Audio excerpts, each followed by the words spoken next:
Não se esconda, não se esconda.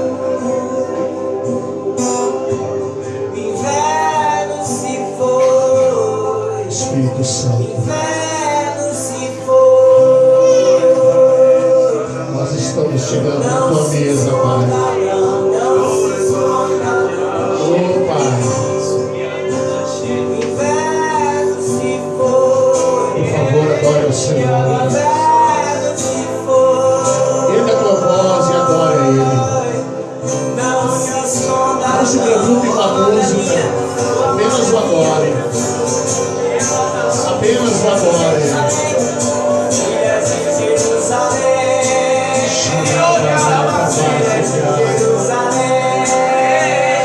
Ora que o Espírito Santo possa gerar entendimento no teu coração.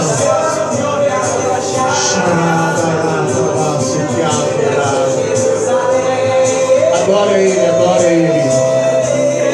Apenas o adore. Apenas o adore. Oh Espírito Santo. Oh, aleluia, Pai.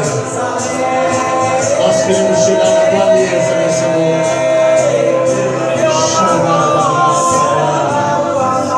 Adore Ele, adore Ele, adore Ele. Apenas adore Ele.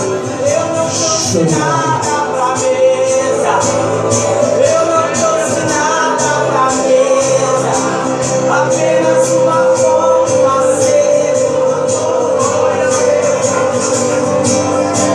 Eu não trouxe nada pra mesa. Eu não trouxe nada pra mesa. Espírito Santo. Apenas uma foto acesa. Uma foto acesa.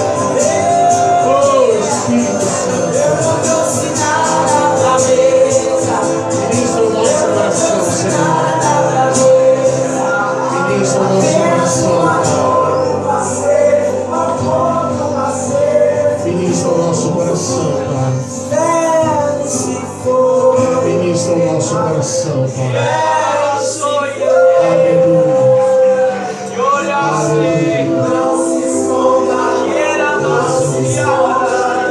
Abrace alguém, por favor. Você pode sentar. Glória a Deus. Você pode sentar. Nós queremos meditar na palavra de Deus.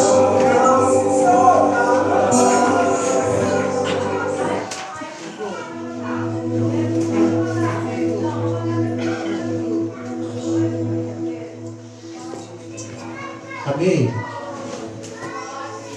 Nós vamos abrir a palavra em Gálatas, capítulo 1, verso 8.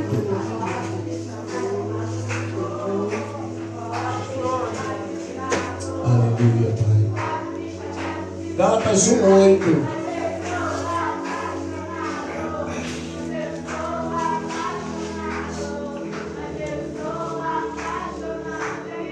Gálatas 1, 8 ao 16, diz assim: mas ainda que nós mesmos, ou um anjo do céu, vos anuncie outro evangelho, além do que já vos tenho anunciado, seja amaldiçoado. Assim como já vos dissemos, agora de novo também vos digo: se alguém vos anunciar outro evangelho, além do que já recebeste, seja anátema. Ver, irmãos, que o evangelho que por mim foi anunciado não é segundo os homens, porque não o recebi, nem aprendi de homem algum, mas pela revelação de Jesus Cristo. Porque já ouviste qual foi antigamente a minha conduta no judaísmo, como sobremaneira perseguia a igreja de Deus e a assolava, e na minha nação excedia em judaísmo a muitos da minha idade, sendo extremamente zeloso das tradições de meus pais. Mas quando aprove a Deus, que desde o ventre de minha mãe me separou e me chamou pela sua graça, revelar seu Filho em mim, para que o pregasse entre os gentios, não consultei carne nem sangue, nem tornei a Jerusalém a ter com os quais já antes de mim eram apóstolos, mas parti para a Arábia e voltei outra vez a Damasco. Amém? Nós vamos orar. E eu quero orar nessa noite. Essa palavra, ela foi gerada, ela é resposta de oração, de choro. Ela foi gerada, como o apóstolo Paulo fala, com dores de partos. É uma palavra muito dura, muito violenta. E eu quero orar nessa noite para que o Espírito Santo ele possa encher o meu coração do seu amor, para que eu possa compartilhar com você essa palavra, e para que essa palavra possa chegar a você e que você possa recebê-la no nome de Jesus. Então nós vamos orar. Espírito Santo,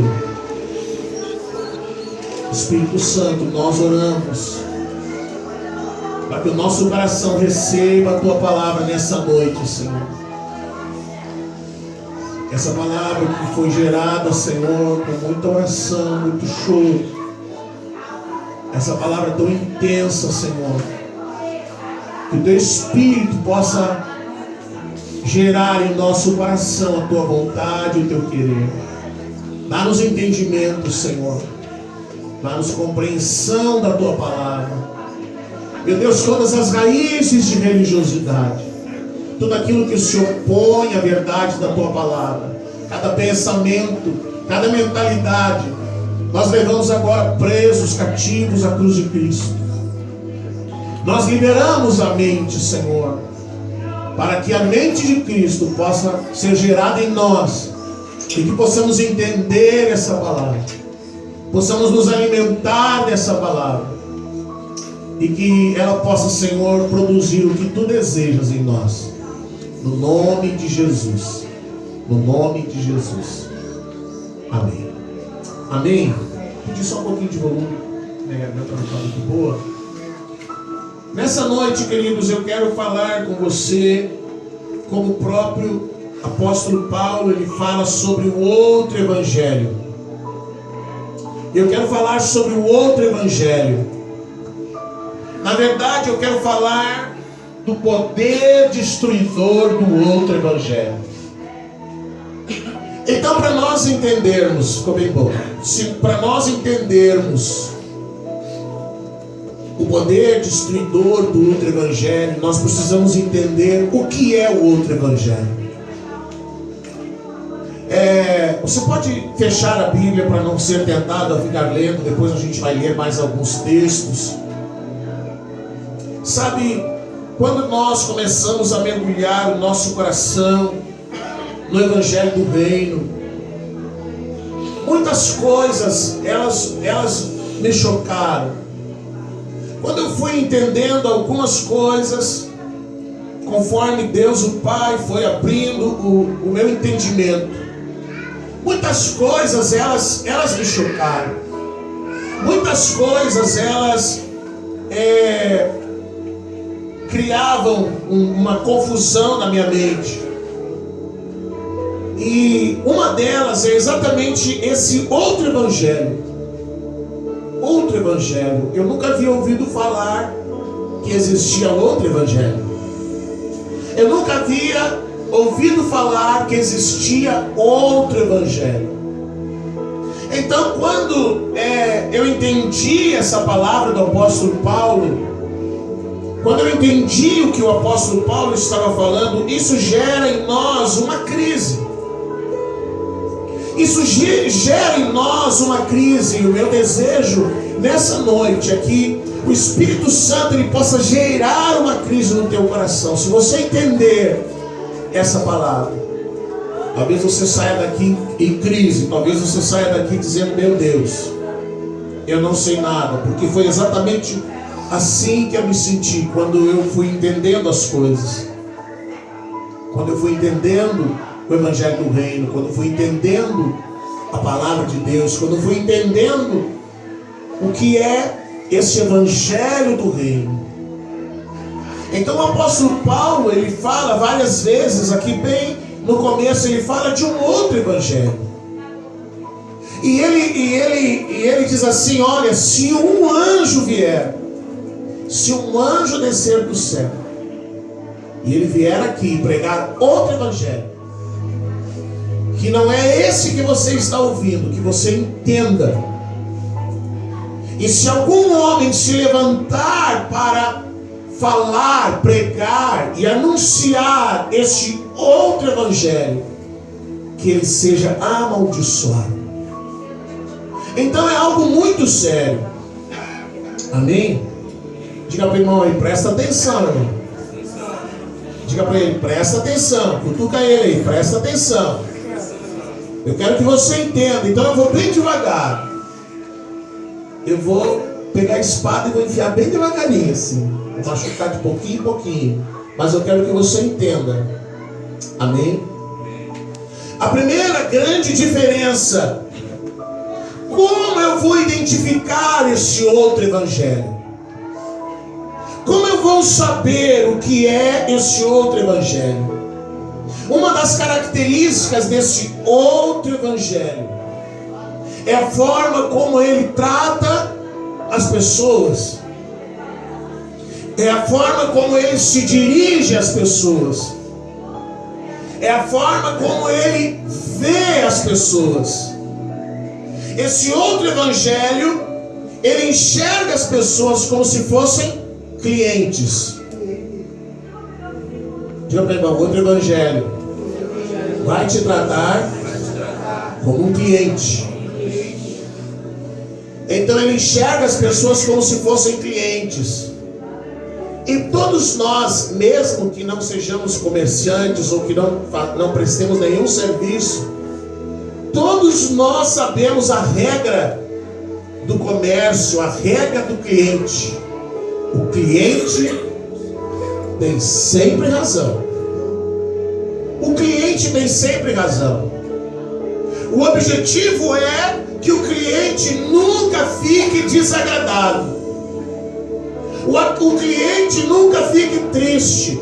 O cliente sempre deve ficar satisfeito.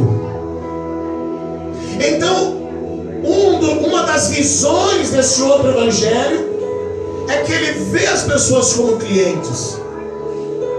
E ele vai trabalhar para agradar os seus clientes. Então, se um pastor vai pregar esse outro Evangelho, ele vai fazer todo o possível para que os seus clientes não fiquem desagradados, para que seus clientes não se sintam ofendidos, para que seus clientes fiquem à vontade, para que seus clientes não fiquem entristecidos. Então todo o trabalho daquela igreja, ela é preparada para agradar o cliente. Então, se alguém lá não gosta de uma determinada música, essa música não se canta. Se alguém lá não gosta de um determinado assunto, esse assunto não deve ser pregado, porque alguém vai se desagradar, porque alguém vai se entristecer. E um cliente que entra num lugar e ele é mal atendido, o que acontece? Ele vai para a concorrência, ele vai para outro lugar onde ele vai ser bem atendido.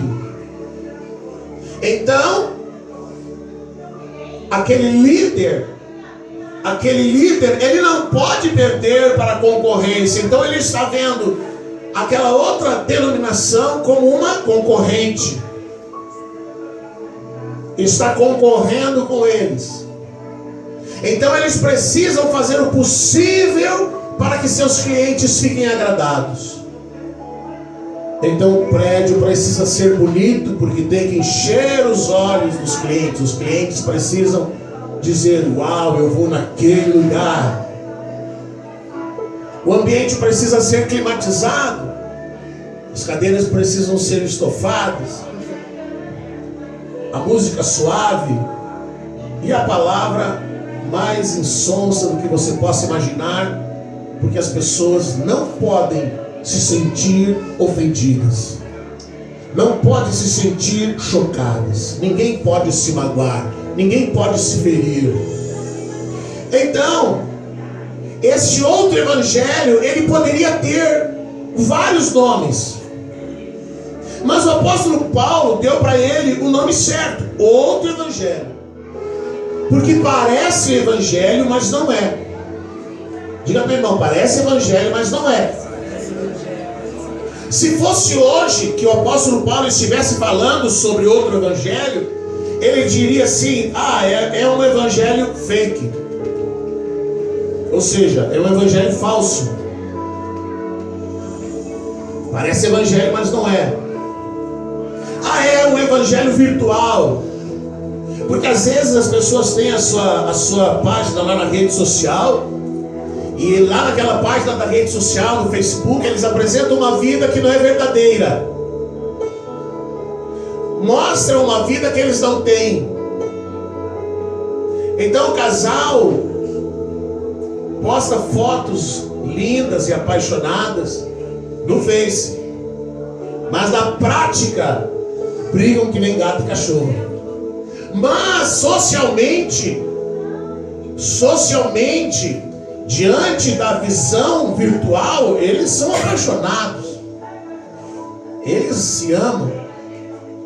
Às vezes a pessoa não tem onde cair morta, mas ela posta fotos de coisas e fala de coisas que quem não conhece diz: uau, tá bem de vida, né? Como diz, come frango e arrota peru, né? Come guisado e arrota camarão. Uma vida que não existe, uma vida de aparências. Se fosse hoje, o apóstolo Paulo diria isso: é um evangelho virtual que se sustenta com a aparência.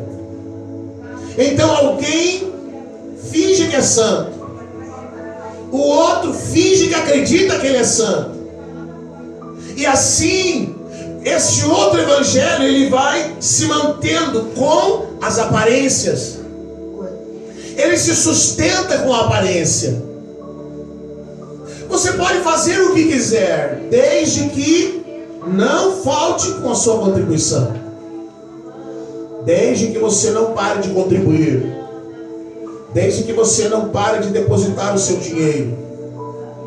Você pode fazer o que quiser, você pode viver como quiser. E poderia contar aqui alguns casos para você. Eu lembro de um cidadão que ele era da liderança, e um dia eu chamei para conversar e eu perguntei para ele: é verdade que o senhor bate na sua esposa? E ele desconversou daqui, desconversou de lá, e eu fui conversando com ele, e ele acabou dizendo: é verdade. Disse: então eu quero dizer para o senhor que enquanto o senhor não se converter, o senhor não ocupará mais nenhuma função na igreja. E ele disse assim: mas o senhor sabe com quem o senhor está falando? Eu disse: sei. O senhor sabe que faz tanto tempo que eu faço tal coisa na igreja e que eu sou dizimista? Eu disse: sei.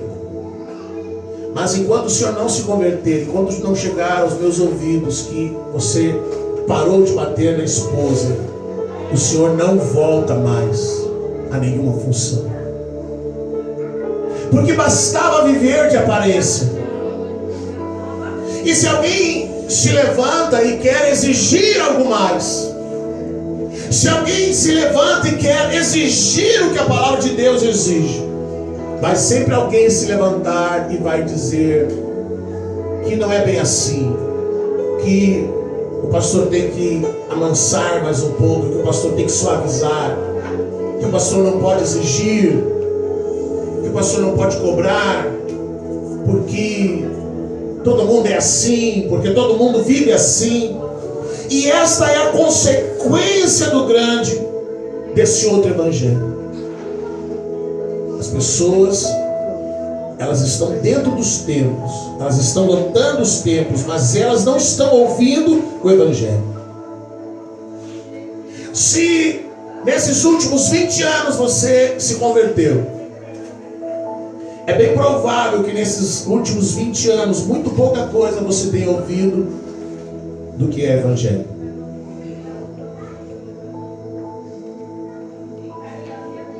As estatísticas dizem que 95% das pessoas que hoje estão dentro dos templos nunca tiveram um encontro com Deus. Que muitos pastores que hoje ocupam os púlpitos nunca se converteram. Nunca abandonaram a pornografia. Nunca abandonaram o adultério. Nunca abandonaram a prostituição. Que muitas pessoas que hoje ocupam posições de liderança nunca se converteram. Entraram em um templo, ouviram esse outro evangelho, porque contribuíam, foram convidados a fazer um curso de teologia, fizeram um curso de teologia, foram convidados a ingressar no ministério, ingressaram no ministério e nunca se converteram. –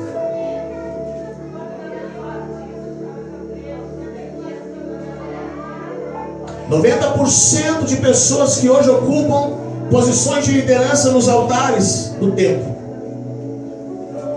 vivem em adultério,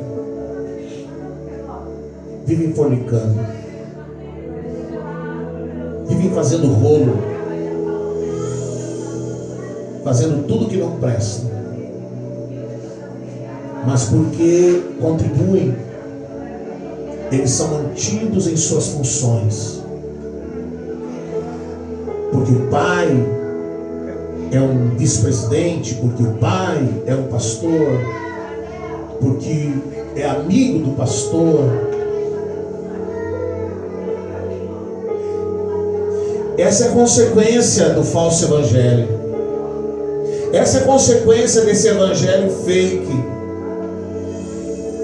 Sabe, Jesus uma ocasião falou sobre o que acontece quando alguém ouve o evangelho, não o outro evangelho, mas quando ouve o evangelho de Jesus, o evangelho do reino.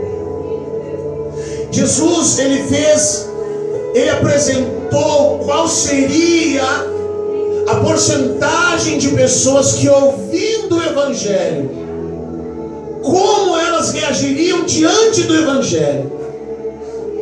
E se nós olharmos para o que Jesus falou, nós vamos ver e vamos dizer, realmente é assim mesmo. Você quer ver? Vamos abrir a palavra em Mateus. Mateus capítulo 13, verso 18. Mateus 13, verso 18.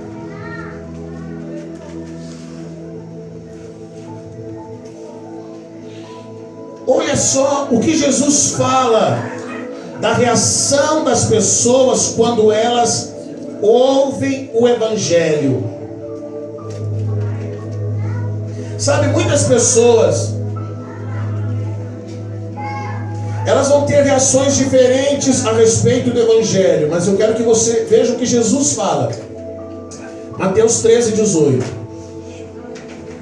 Nós vamos ler até o 23. Escutai, pois, a parábola do semeador. Ouvindo alguém a palavra do reino, ouvindo o quê? Palavra do reino, ouvindo o evangelho. Ouvindo alguém a palavra do reino e não entendendo, vem o maligno e arrebata o que foi semeado no seu coração. Este é o que foi semeado ao pé do caminho. Porém, o que foi semeado em pedregais é o que ouve a palavra e logo a recebe com alegria, mas não tem raiz em si mesmo. Antes é de pouca duração, e chegada a angústia e a perseguição por causa da palavra, logo se ofende. E o que foi semeado entre espinhos é o que ouve a palavra, mas os cuidados deste mundo e a sedução das riquezas sufocam a palavra e fica infrutífera. Mas o que foi semeado em boa terra é o que ouve e compreende a palavra e dá fruto e produz 100 e outro 60 e outro 30. Amém? Vamos entender essa palavra, deixe marcado aí. Jesus está dizendo assim, ó, 4 pessoas. Quantas pessoas? 4 pessoas vão ouvir o Evangelho. 4 pessoas vão receber o Evangelho. A mesma palavra, a mesma intensidade, o mesmo Evangelho, o mesmo Cristo. 4 pessoas vão receber a mesma palavra. Só que cada uma delas vai ter uma reação diferente para aquela palavra, para o Evangelho. Elas vão ter uma reação diferente, cada uma delas. Então Jesus diz assim, no verso 19, ele diz assim: alguém que ouvindo a palavra do reino e não a entende, vem o maligno e arrebata o que foi semeado no seu coração. Este é o que foi semeado ao pé do caminho. Então, se você ouve a palavra e você diz, eu não estou entendendo nada,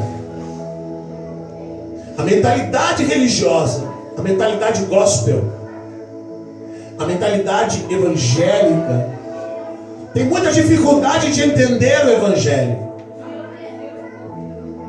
Ela não consegue entender o Evangelho. Ela diz assim, mas eu queria ouvir uma palavra de estímulo. Eu queria ouvir uma palavra de prosperidade. Eu queria ouvir uma palavra que me ensinasse a determinar, a prosperar, a conquistar. Agora esse negócio todo aí, eu não estou entendendo nada. Para mim é sem pé nem cabeça. O pastor está falando grego, hebraico, aramaico, eu não entendo nada. Então a palavra diz que se ele não entendeu o Evangelho, se ele não entendeu a mesma palavra que todos os outros 4 receberam, vai vir, a palavra de Deus vai vir o maligno e vai roubar essa semente. E vai levar essa semente para que ela não produza. Vai vir o maligno e vai roubar essa semente. Vai dizer para ela, você não precisa disso. Vai lá participar do Vale do Sal. Aí a pessoa, pronto, foi embora. Ela não entendeu, ela não compreendeu, a semente foi roubada. Amém? Aí vem a segunda pessoa. A palavra de Deus diz assim, verso 20 e 21. Porém o que foi semeado em pedregais é o que ouve a palavra e logo a recebe com alegria, mas não tem raiz em si mesmo. Antes é de pouca duração, e chegada a angústia e a perseguição por causa da palavra, logo se ofende. Esse é aquele que ouve o Evangelho do reino, ouve a palavra de Deus, e ele diz assim, uau, é isso que eu quero, é isso que eu estava procurando, é isso que eu estava precisando, que eu procurei a vida inteira. Mas essa pessoa está acostumada a ter uma vida superficial com Deus. Essa pessoa está acostumada a uma vida de aparência.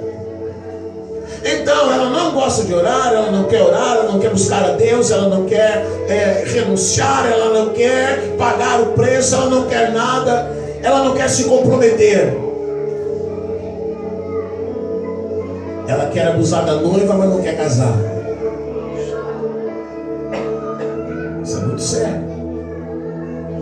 ele não tem profundidade em si. Jesus diz ali, não tem profundidade, não tem raiz. Não tem raiz, é muito superficial. É muito raso. Quer ter um relacionamento raso com Deus. Não quer se comprometer. Eu me lembro que um dia nós tivemos que chamar um casal de namorados que fazia parte do louvor. E eu disse, ó, ou vocês casam, ou vocês terminam o namoro, ou vocês vão viver como quiser fora do altar. Como está, não dá. Aí veio o pai, veio a mãe. Mas o meu filho faz muito tempo que toca ali. Não quero saber. Pastor, o senhor não pode fazer isso. O senhor tem que entender que é assim, que a vida é assim, que agora é assim, pastor. As coisas são assim. Você pode ser assim daqui para lá. Aqui no altar não. No altar não. Então as pessoas que querem viver uma vida superficial, que querem continuar apegadas a futilidades. Ontem, eu acho que nós vimos o jornal falando sobre o furacão nos Estados Unidos. E aí falava das 800 e poucas pessoas que morreram no Haiti, da dificuldade dos aviões, das viagens que estavam marcadas para esses dias, que foram canceladas. E aí apareceu uma matéria de uma escolinha de alunos ricos daqui do Brasil, crianças, que iam participar de um jogo de futebol e depois iam passear na Disney. E a professora dizia, as crianças estão tão traumatizadas, porque a viagem foi adiada para final do ano. E eu fui dar notícia para elas e eu fiquei chocado, eu fiquei chorando. Chorando porque as crianças não foram jogar uma partida de futebol e porque não iam passear na Disney. Não estavam chorando porque quase 1000 morreram no Haiti. Isso não era problema, isso é problema do Haiti, dos negros de lá. Pessoas chorando por futilidade, chorando por coisa que não vale a pena chorar. Não vai hoje, vai depois, querido. Agora, e quem está sepultando a família? E quem não encontrou o corpo de pessoas da família? Ah, isso não importa, isso é lá no Haiti, pastor. São negros, pobres. Não tem problema. Vamos orar porque 15 mil pessoas estão sem luz nos Estados Unidos. Quantos morreram lá? Uma só. Vamos orar pelo Haiti, então. Futilidade. Então a palavra diz que essas pessoas que querem viver uma vida de superficialidade, uma vida rasa, não vão suportar o peso do reino. Não vão suportar. Não vão suportar quando surgir a pressão. Se você pegar a palavra de Deus, querido, você vai ver no Antigo Testamento, cada homem que foi levantado por Deus, cada líder que foi levantado por Deus, eram homens acostumados a viver debaixo de pressão. Se você pegar os apóstolos, homens que viveram debaixo de pressão, perseguição, morte. Você que gosta de ver filme na internet, procura a história dos apóstolos, como eles morreram. E aí você acha, porque alguém falou alguma coisa de você, eu não aguento esse sofrimento. Você não está sofrendo nada. Você não está sofrendo. Então, se alguém quer viver uma vida superficial, não vai aguentar a pressão e vai desistir. Vai desistir. Então já 2 desistiram. Um porque não entendeu. O segundo porque achou que no reino ia viver do mesmo jeito que na religião, sem compromisso, que ia seguir vivendo de aparência. Só que não tem como se manter dentro do projeto, do propósito de Deus, do reino de Deus, se não for se comprometendo. Você tem que se comprometer. Você tem que se comprometer. É que nem fazer um virado de linguiça, de bacon. A galinha dá o ovo, mas ela pode dar 500 ovos. Mas o porco dá o bacon. Ele tem que morrer para dar o bacon. Querido, se você quiser o reino, você tem que estar disposto a pagar o preço. Se não estiver disposto, não entra. Se você vai jogar a partida, esteja disposto a levar canelada, cotovelada. Se não estiver disposto, não entra. Aí vem o terceiro. Aí a palavra de Deus assim, verso 22. Mas não tem raiz em si mesmo. Antes, aliás, verso 21, 22. E o que foi semeado entre espinhos é o que ouve a palavra. Ouve a palavra. Mas os cuidados deste mundo e a sedução das riquezas sufocam a palavra e ela fica infrutífera. Uau, é isso que eu quero. É essa palavra que eu quero. Quando que é o culto de prosperidade? Quando que o pastor vai fazer a corrente da prosperidade? Não, eu até quero, mas eu tenho que cuidar da minha vida. Eu tenho que correr atrás da máquina. Eu preciso fazer as coisas. Não, eu não tenho tempo. A maior praga desses dias é isso, não tem tempo. Não tem tempo quando é para Deus. Como é que arruma tempo para jogar futebol? Como é que arruma tempo para tomar chimarrão na comadre, na vizinha? Como é que arruma tempo para tudo, mas não tem tempo para Deus? Não tem tempo para o que a pessoa não quer. Porque o que ela quer, ela arruma tempo. Ela providencia tempo. Ela se estica daqui, se estica de lá e arruma tempo. Ela dá um jeito. O homem dá um jeito de ir jogar o futebol. A mulher dá um jeito de ir no salão fazer o cabelo. Não dá jeito? Dá jeito. Se não vai de manhã, vai de tarde. Se não vai de tarde, vai de noite. Mas o cabelo vai ser arrumado. Dá jeito. Mas então, quando é para Deus, por que não dá jeito? Porque não quer. Então Jesus diz: os cuidados da vida sufocam a semente. Os meus compromissos, a minha vida. Eu tenho uma vida fora daqui, pastor. O senhor acha o quê? Eu não posso. Então logo ela morre. Diga para o irmão: você não tem outra vida fora daqui. Se você vive uma vida aqui, lá fora vive outra, então você é falso, querido. Se aqui dentro você segura na mão da esposa e dá beijinho nela, e lá fora você dá tapa nela, você é falso. Você é mentiroso, você é fake. Não existe um outro Fernando lá fora. Se existir outro Fernando lá fora, então existe um grave problema. Você não tem outra vida lá fora.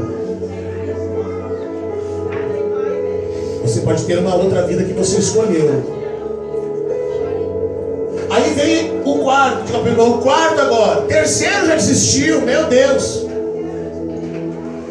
O primeiro, porque não entendeu. O segundo, porque não queria se comprometer. O terceiro, porque os cuidados da vida se tornaram mais importantes. E aí vem o quarto. Aí o quarto, Jesus diz, no verso 23. Mas o que foi semeado em boa terra é o que ouve, compreende a palavra e ele dá fruto. E então esse que compreende a palavra, ele vai produzir 100 e outro 60 e outro 30%. Como é que eu vou saber quem é que está entendendo o reino? Porque ele está produzindo frutos nesse reino. Ele está entendendo o reino. Ele está compreendendo o reino. Ontem foram lá fazer o trabalho na praça, eu não fui. O senhor vai, pastor? Não, não vou. Vão lá vocês. E fizeram. E fizeram um lindo trabalho. Eu recebi depois as fotos, recebi o vídeo. Fizeram um trabalho excelente, eu não precisei estar lá. Se vocês queriam me dar algum presente de aniversário, vocês me deram ontem.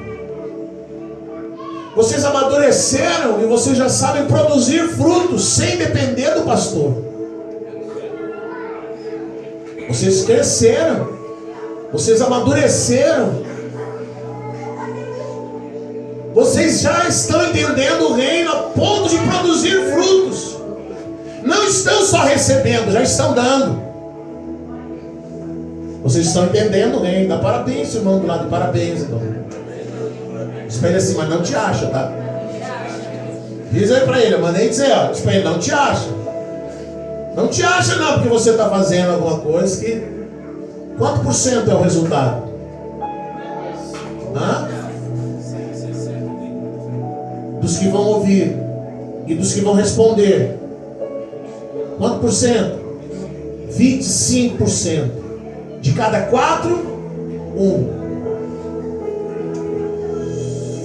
Aí você vai dizer, ah, pastor, mas e tem aquela igreja que tem um programa na TV e o pastor chama para uma campanha, a igreja lota, pastor, o senhor está enganado, não é assim. Mas é que aquilo lá não é evangelho.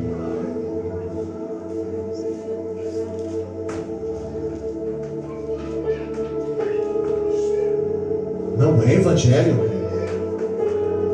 Não é evangelho. É outro evangelho. O apóstolo Paulo fala de um outro evangelho e fala de um outro Jesus. Então muitas pessoas receberam Jesus. Sabe qual é o Jesus que eles receberam? O Jesus que vai fazer eles parar de sofrer. Sabe qual é o Jesus que eles receberam? O Jesus que vai ensiná-los a prosperar, a conquistar, a determinar. Porque eles foram para aquela igreja, porque eles querem um carro importado, eles querem comprar uma casa, um apartamento, uma casa na praia, uma casa no campo, fazer viagens internacionais. Esse Jesus não existe, é fake. Esse Jesus que não confronta, não existe. Quando Jesus mandou os discípulos, eu não vi ele dizer, façam a campanha do Vale do Sal. Jesus nunca disse isso. Diga para o irmão, calma, irmão, calma. Espera aí, o pastor já está terminando. Evangelho de João, capítulo 6. João, capítulo 6. 6:60. Olha só. Jesus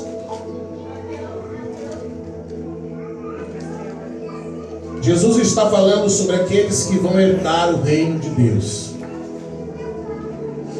Olha só. Muitos, pois, de seus discípulos, ouvindo isso, disseram: duro é esse discurso, quem pode ouvir? Sabendo, pois, Jesus em si mesmo que os seus discípulos murmuravam a respeito disso, disse-lhes: isso vos escandaliza?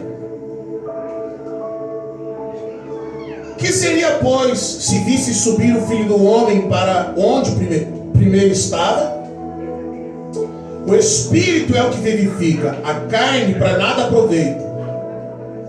A palavra que eu vos disse são Espírito e vida. Mas há alguns de vós que não creem, porque sabia Jesus desde o princípio quem eram os que não criam e quem era o que o havia de entregar. E dizia: por isso eu vos digo que ninguém pode vir a mim se por meu Pai não lhe for concedido. Desde então, muitos dos seus discípulos tornaram para trás. Discípulos de quem? Muitos dos seus discípulos tornaram para trás e não andavam com ele. Então disse Jesus aos 12: quereis vós também retirar-vos? E respondeu-lhe, pois, Simão Pedro: Senhor, para quem iremos nós? Tu tens as palavras de vida eterna, e nós temos crido e conhecido que tu és o Cristo, o Filho de Deus. Jesus terminou de pregar e as pessoas disseram: não é possível ouvir esse discurso. É muito duro. Não, isso eu não quero. Eu não quero ouvir isso. Discípulos de Jesus abandonaram e foram embora. E foi ficando e ficaram só os 12. E ele perguntou: vocês também não vão embora? Vocês também não ficaram escandalizados? Porque eu disse que o que eles pregam lá na sinagoga não é evangelho? Vocês também não querem ir junto com eles? E aí eles disseram: não, Senhor, nós queremos ficar contigo. Você pode dizer assim: o pastor está viajando, como que isso não é evangelho? Se os templos estão lotados, se eles estão lá na TV, se eles estão lá no rádio, se eles são conhecidos, se eles juntam muita gente. Mas aquilo não é evangelho.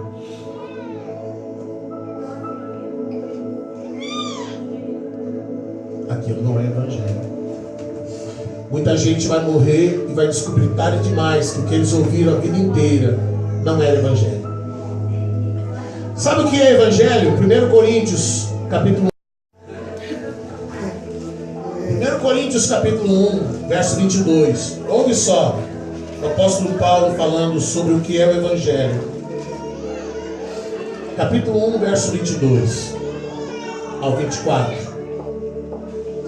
Porque os judeus pedem sinal e os gregos buscam sabedoria, mas nós pregamos a Cristo crucificado, que é escândalo para os judeus e loucura para os gregos. Mas para os que são chamados, tanto judeus como gregos, lhes pregamos a Cristo, poder de Deus e sabedoria de Deus. Diga para o irmão: o evangelho é escândalo.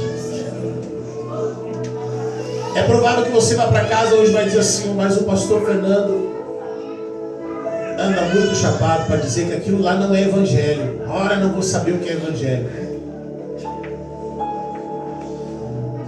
Tem que estar muito louco para dizer umas coisas dessas, mas está lá na palavra. Eu também fiquei chocado quando eu entendi o que era e o que não era evangelho. Então Paulo está dizendo: o evangelho é escândalo. O evangelho gera impacto. O evangelho, ele nos ofende, porque ele diz que você é pecador. Ele diz que eu sou pecador.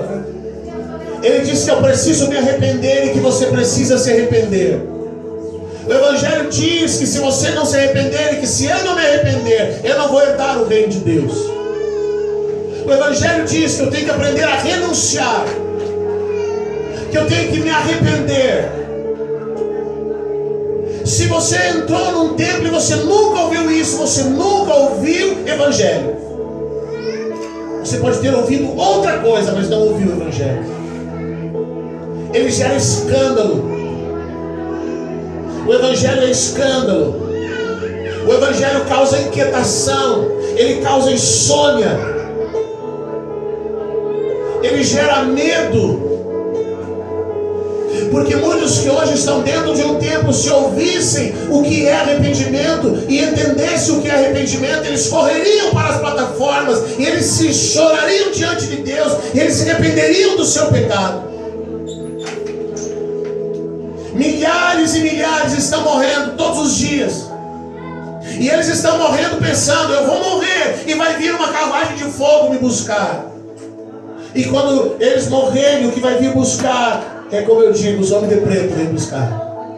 Não é anjo, não é carruagem de fogo, porque nunca se converteram a Jesus, se converteram a uma denominação, se converteram a um pregador, se converteram a um Cristo que não existe. Portanto, nunca foram salvos, nunca se arrependeram, nunca pediram perdão. Há muitos líderes, muitos pastores que o dia que morrerem, eles vão se deparar com uma realidade que eles não sabem que existe. Porque pregaram a vida inteira o evangelho fake. falso, mentiroso, cujo único objetivo é extorquir, tirar oferta,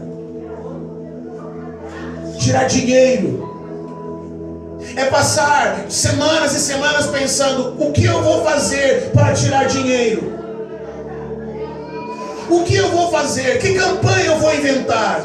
Então você vê tanta baboseira na TV: o sabão do lavandeiro, o manto sagrado, a rosa ungida, o vale do sal, o voto disso, o voto daquilo. Faça um voto que você vai resolver. Traga o seu dinheiro. Então um dia eles vão morrer. Eles vão se deparar com uma realidade que eles não conhecem, porque nunca leram a Bíblia, porque nunca leram uma palavra. Sabe o que mais a palavra fala? Por fim, vou encerrar. Agora vou encerrar mesmo. Apocalipse 3. É o último texto que eu quero ler sobre o poder destruidor desse outro evangelho. Capítulo 3, verso 15 ao 19.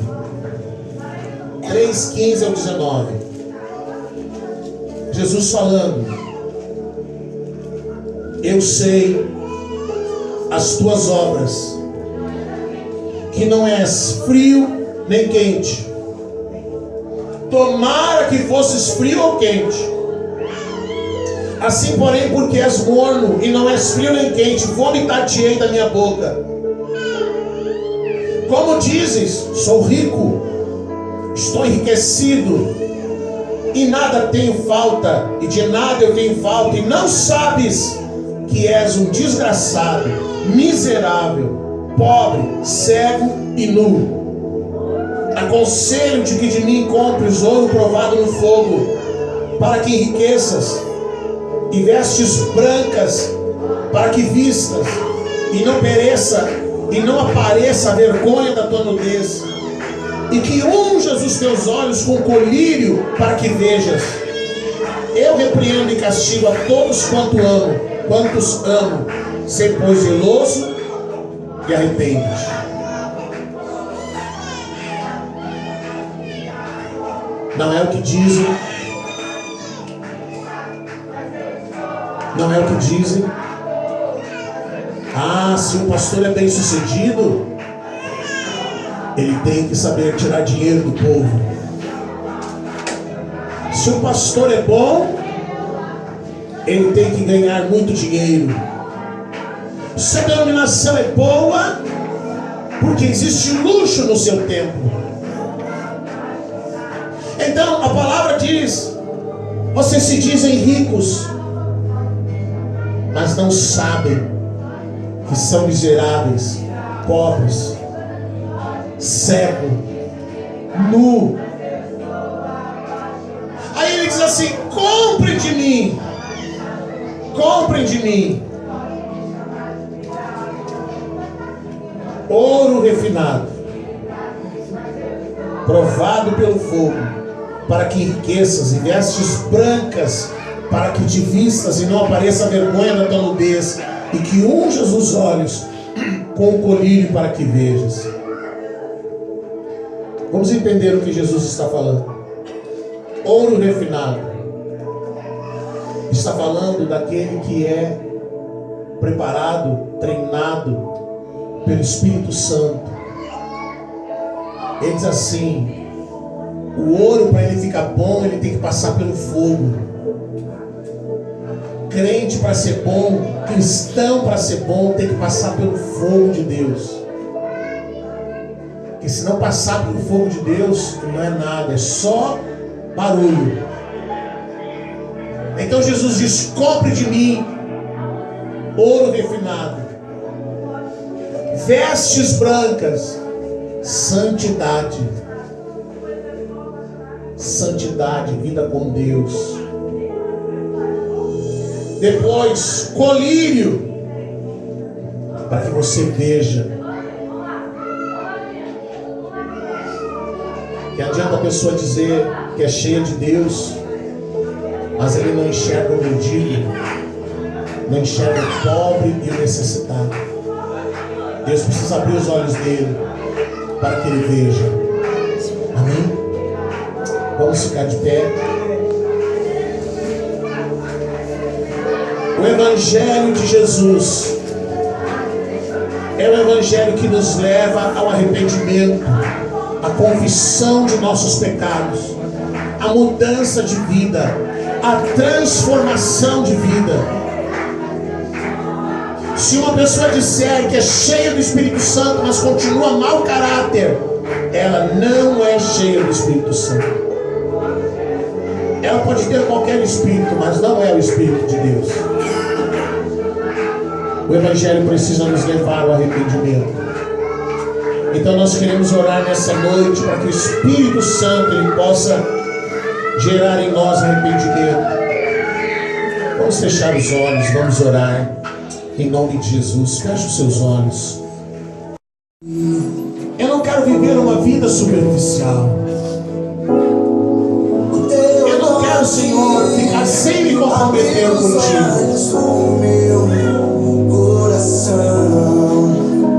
Feche os seus olhos. Se você entende que precisa pedir perdão para Deus em alguma coisa, faça isso agora. Peça perdão a Ele. Peça perdão a Ele. Peça que Ele te perdoe nessa noite. Peça para que você entenda o Evangelho. Que essa semente não seja roubada. Que essa semente possa chegar no teu coração. E que você não seja um daqueles que desiste. Um daqueles que não suporta e para no meio do caminho.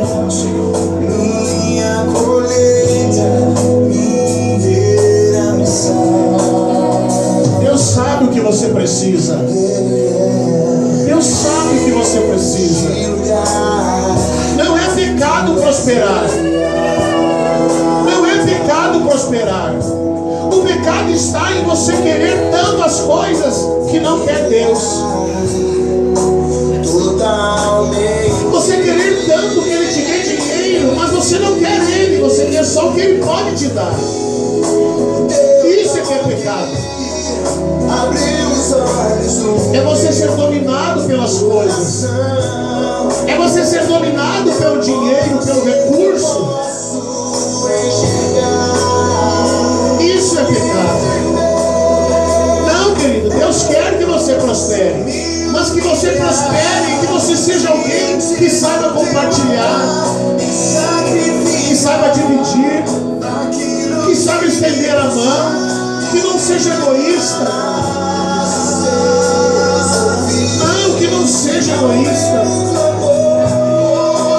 Pai, nós queremos te pedir perdão nessa noite. Queremos te pedir perdão, Senhor. Perdoa-nos, Pai. Nós queremos gerar frutos. Queremos receber a Tua palavra e queremos gerar frutos. Frutos, Senhor. Frutos dignos de arrependimento. Nós não queremos viver de aparência, Senhor. Nós não queremos ser superficiais. Nós não queremos parecer algo que não somos. Nós não queremos viver uma vida fingida, uma vida falsa. Nós não queremos ter uma outra vida lá fora, Senhor. Nós queremos que o Senhor quebrante o nosso coração e que nós sejamos bons maridos, boas esposas, bons filhos, bons pais, bons cidadãos. Que o nosso caráter seja moldado por Ti, Senhor. Se existem falhas em nosso caráter, molda-nos, Senhor. Quebranta-nos, Senhor. Tira a mentira da nossa boca. Tira a falsidade da nossa vida. Tira o engano da nossa vida. Chega de falsidade, Jesus, nós não queremos isso. Nós queremos ser santos, santificados por